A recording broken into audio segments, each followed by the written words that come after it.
change the world. Change the world. Yeah, let's change the world. It's not that easy. It's easy to say. We're all busy. We're all living lives. For me, I was running around the world in a large corporation. I spent more of my time on airplanes than knowing where I was staying. I was really busy. I had a family. My kids were getting up to teenage and later teenage, and I started saying to my wife, well, who are we going to be when the kids go? So this is when most people say, I know, let's take it easy. I think we've earned it. But I'm still busy with work. But who are you going to be is a really important question. What are you going to be about? Well, I have a job. I have things that just staying together, just holding it together. As an executive, I'm like, there is pressure all the time. There are things going on there. It's not just bills to pay in this environment that I lived in. I'm looking at people who now their bills are on my back. There's a lot. What can we do to change the world? Not a lot, but just a little. So this is redM. This is it here. Some of you here are part of redM because you're serving in the crowd and you're watching, and you can be a part of redM really easily because all we need are small efforts. So that's what I'm going to talk about. Small efforts, big impact. All of this has happened in a 2-month period. I think I put a post out on LinkedIn 2 months ago and said, how about we do a virtual event? 2 months ago. How is that possible? Small efforts, big impact. So redM actually means something. So I'll walk you through it. The words in redM, the letters actually stand for resource, empower, develop, movement. So each of those I'll walk you through. Resource first. So as I said earlier, life is complex. There's my kids about the time that we decided we're going to do something. They were actually visiting, so both didn't live with us at that time. So we're in transition, and already I think we're working in trafficking. And my wife, who's been on the board of Redeemed, we heard them speak earlier, she decides that it's time for me to take her spot, which she'd been bringing up a while and I've been trying to ignore because I'm busy. And I don't mind helping a little bit, but boards, now it's another burden. It's another thing to take home at night. How are you going to do that? But I said, okay, I'll do it. I'll do it. So I go to the first meeting and I sit in this board meeting and I already knew, I knew the work of Redeemed, and you guys may have heard some of this for the first time, but the work of recovering lives, it's not cheap. Now, I didn't know that. I went into this board meeting and I learned how much it costs. It's expensive. So what is it worth, life? Is there a price? Well, of course. Life is worth everything. There's not a price for life. This is the lie of trafficking, that there's actually a price. This is what they get in the minds of the folks who get drawn in, is that you're only worth this. And so I looked at it and I thought, oh my goodness, you do this great work. This is easy. All you need is money. And so I come from a business world where I'm around people with money. I'm like, they have money. If they only knew. And I walked out of that and I thought, this is going to be hard to tell this story to the board because they know everything that I'm saying. They know it's just money. I just need money. And we can get this done and we can reach more people. But I realized there was a step in between.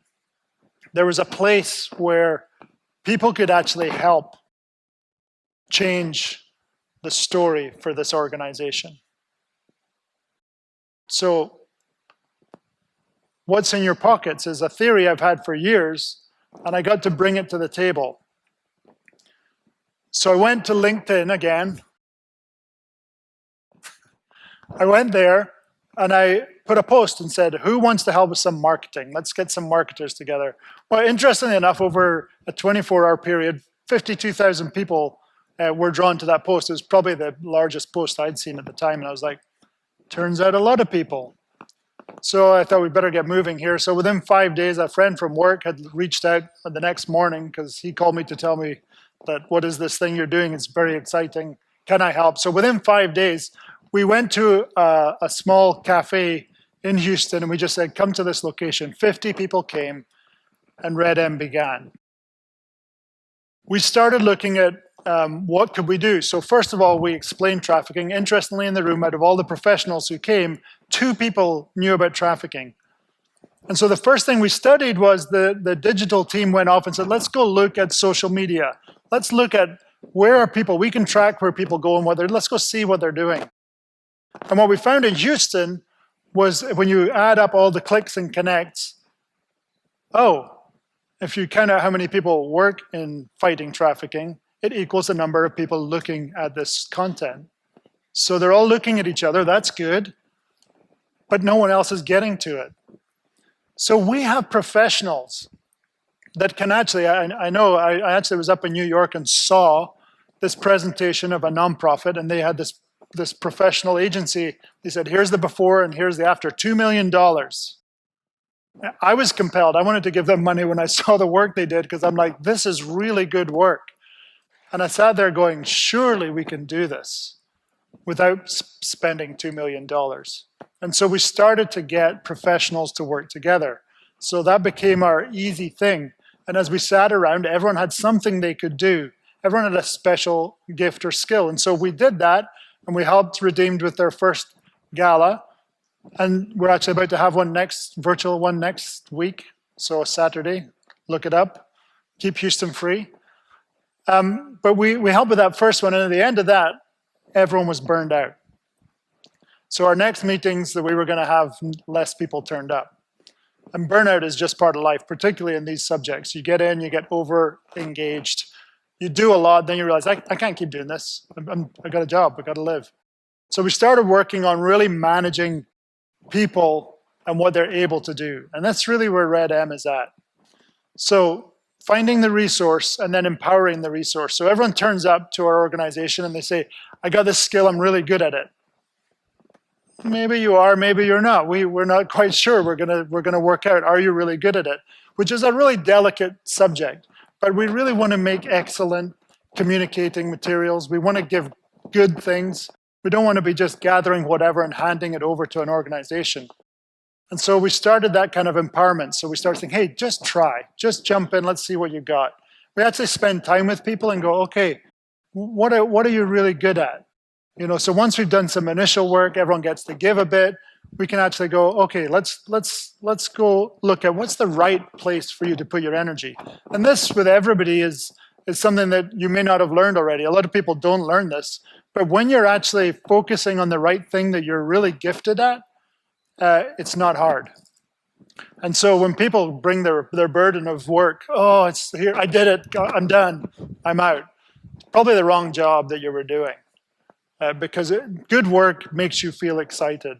So that's where you focus, working on where people belong. And then you get into development. And we take people and we say, okay, let's make sure that the burnout doesn't happen. It's really important. It's important in life. It's important in your work. It's important in your balance. And it's important for us at redM because we're actually trying to get resource to people. And so we need to do it well. And we need to make sure you're doing the things that you're really gifted at.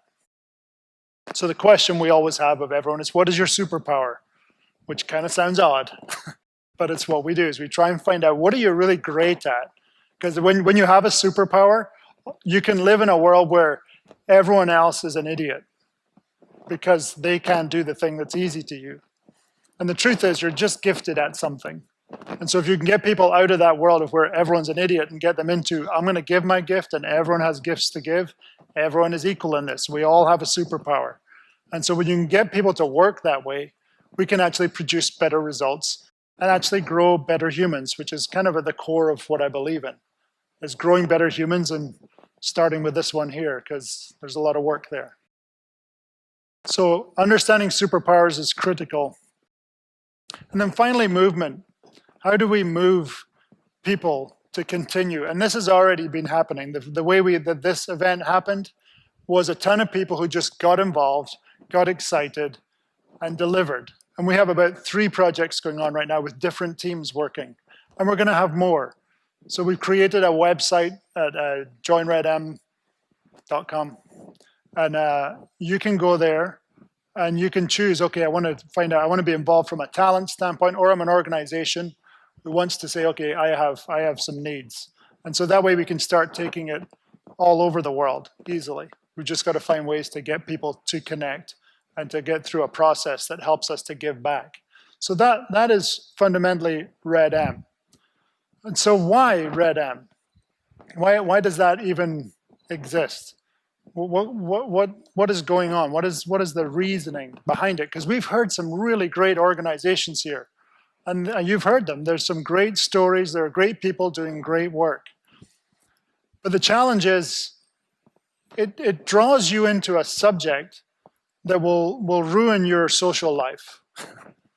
If you learn enough about this, especially people who are first in, you learn all the stats and you become this horrible stat machine that you think is amazing.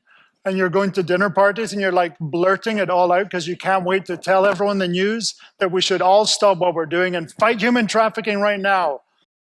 Because it's unreal what it is. And you get passionate, but now no one wants to talk to you. And you don't have friends anymore. So you can hang out with people who fight trafficking. Or not, and that's the problem. Somewhere in here, when you realize that all these great organizations were sending out great messages and no one was reading it, why is that?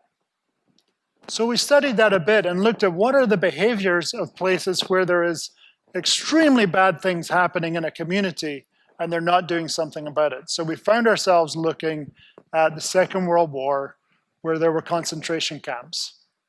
And if you study that a bit, you learn that there were places nearby who knew what was going on. In fact, there was one town where there was clearly burning of human beings happening. And they all formed and built some shutters for their windows. And that's what happens when there is an extreme threat that seems so scary, is that you start to say, okay, I need to just protect my family. Just give me enough information about how it affects my kids, and I'm out. Because I'm just going to protect them. And it's not enough, because we can't let what was happening in the Second World War happen in our city. We can't let slavery be at the peaks that it's at. Modern day slavery is bigger than it's ever been in the world, in world history. So we have that job to do. So how do you get people involved? Well, the answer is we've got to learn how to get the message so that people can understand it. We're not asking people, they actually need to be protected from the whole message. When we did this, we thought, we better be careful that people who are here aren't hearing this for the first time, because all of these messages consistently, it's heavy. And it either compels you to become an activist or walk away. And that's not enough.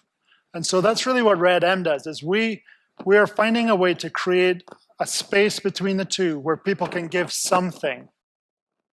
And that's the goal, that we can get more people giving something, not being deep in the work, but being able to give back in a way. I love one of the video stories. We actually recently had people over the last 3 years kind of tell us your story of redM, and just take your phone and do it.